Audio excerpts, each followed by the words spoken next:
So a little while ago, I made a video about how we do not debate fascists and help them move the Overton window. We do not give people the space to enlarge their platforms with harmful ideas. And in the caption, I said we speak above them, never to them. And in this video, I'm going to show you how to do that. In doing that, you need to connect a couple of dots.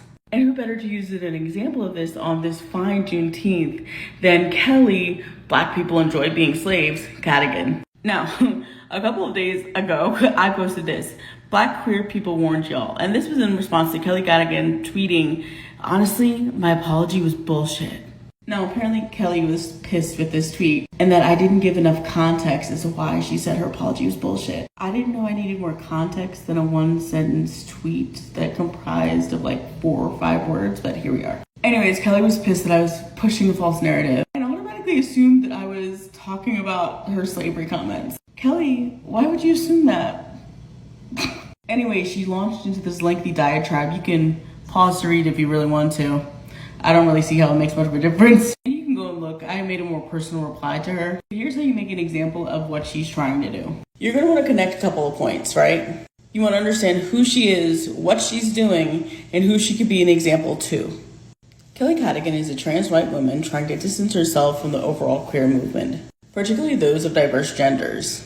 Her content seeks to ingratiate herself with the very movement of people who do not like her, do not care for her, and ultimately want her dead. Over the past few months, she's moved her content to the right to show those very same people just how palatable she can be as a trans white woman. You then want to expand into how she's operating fits into an overall historical picture. Ultimately, though, Kelly Cadogan is nothing new. Historically speaking, there have been tons of people who have marginalized and want to sidle up to power in order to protect themselves, hoping that she could be a useful fool to them so that she can bide her time. Then you want to dig a little bit deeper and talk about the insecurities that she mirrors in people who are on the fence. Deep down, all of Kelly's advocacy is about being liked, which already puts her in quicksand.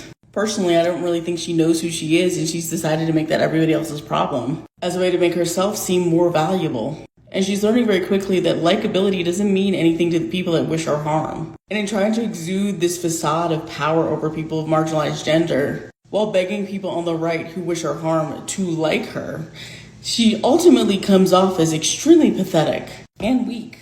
Then you want to tie it all together with a redirect. But the fact is that when you dig into queer history, particularly queer history of Black and brown people, our greatest strength as queer people has been community, and not shirking our history or the community member next to us when times get difficult and dangerous. And also, Black queer people were right, historically and now. Stop leaping at the lackluster apologies of people who will never put you or the community first.